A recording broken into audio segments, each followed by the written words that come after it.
Yeah, you saw the title and thumbnail. I stand by it.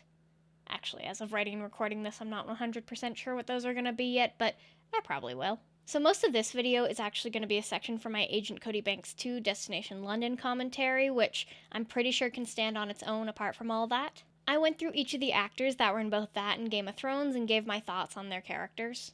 Although for this extra video, I did add a bit more because, unsurprisingly, I realized I have even more gripes with this subject.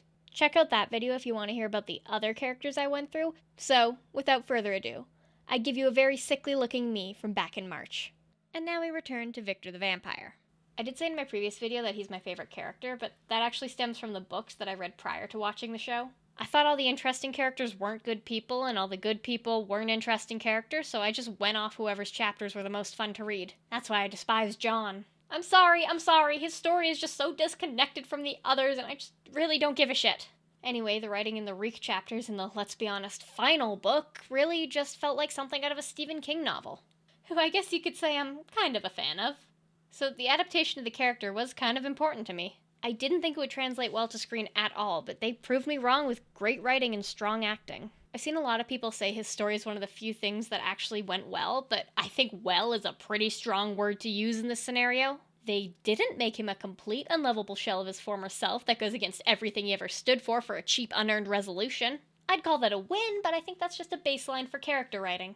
Like most things in that show, it started to fall apart around season 6, for instance with this line, which is just blatantly wrong.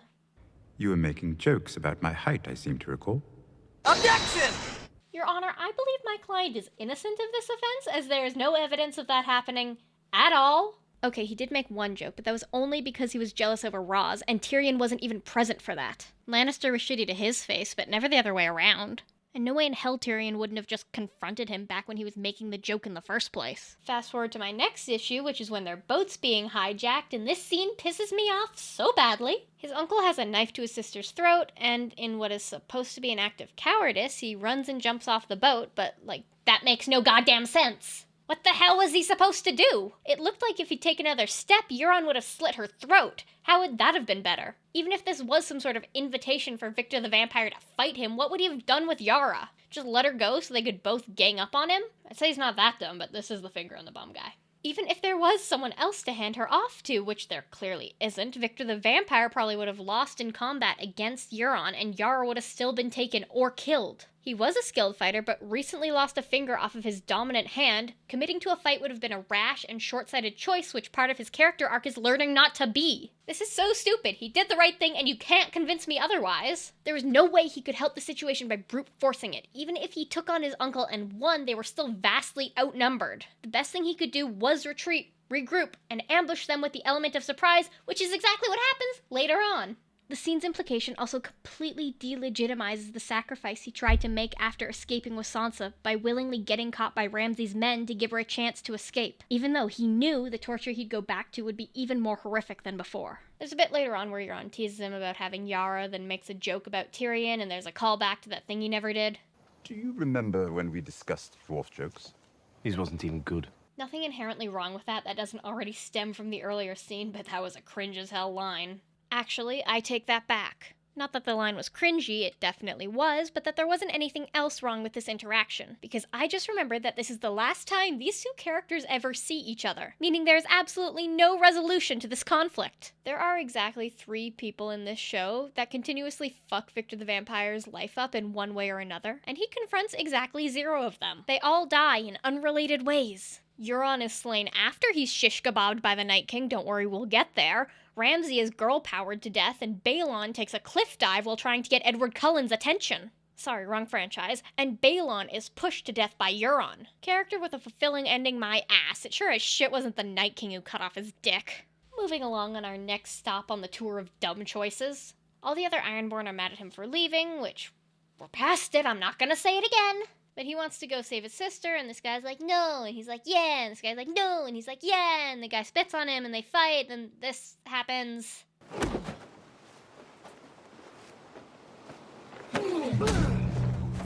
What? Okay.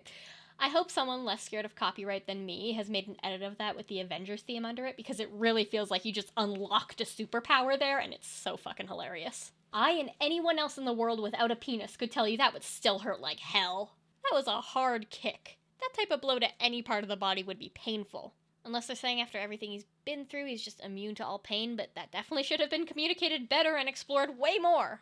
But now I'm wondering what's worse, the last 2 seasons of Game of Thrones or the recent MCU movies? I guess speaking of season 8, notice anything off about this? My queen. Your sister? She only has a few ships and she couldn't sail them here. Did you catch that? If not, I'll roll it back.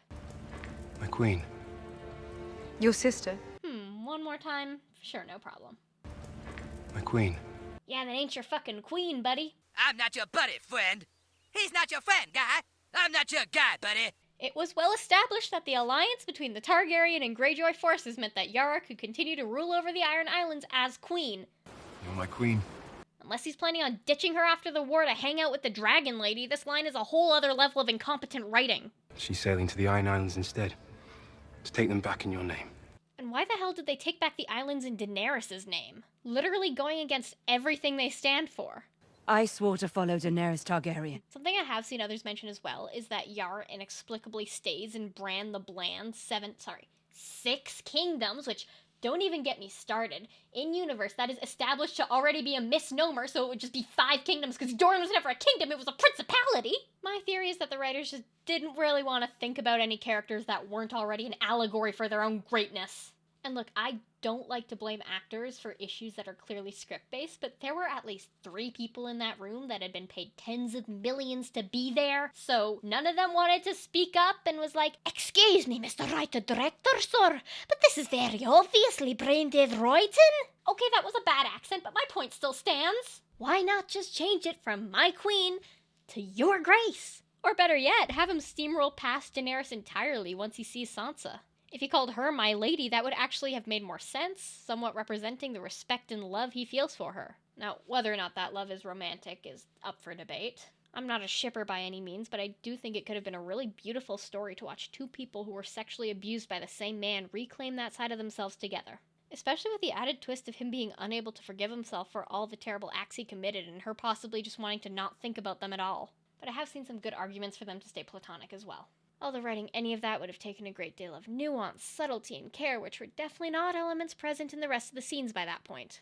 And my last gripe, well, not my last gripe, but the last one I'll get into right now, is unsurprisingly the death scene. I'm not one of those people who never wants their favorite character to die. I think a good death scene can really make someone all the more compelling, but this was just ridiculous. A lot of people have said that it should have been Mr. Window Pusher who died defending Bran, which does make sense, but even if it had, this still would have been embarrassing.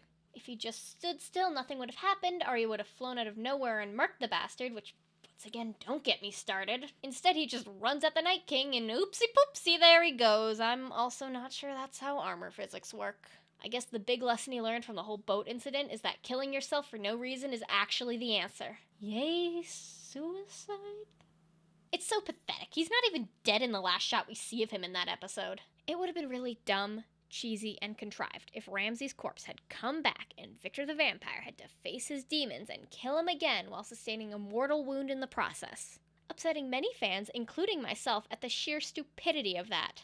But at least it would have been an attempt to properly bring his story to a close and show an awareness for this character's individuality. He's the only person who the Night King ever actually kills, but he has nothing at all to do with that storyline, just like someone else I know. Okay, if I voiced all my thoughts on this subject, we'd be here until The Winds of Winter is released, which is never gonna happen, so I'm gonna cut this off here. I never want to talk about Victor the Vampire again, as fun as a pandemic or even plastic video might be. Seriously, I'm pretty sure just looking at that hair gave me retinal damage. I think I'm done forever. Thank you and goodbye.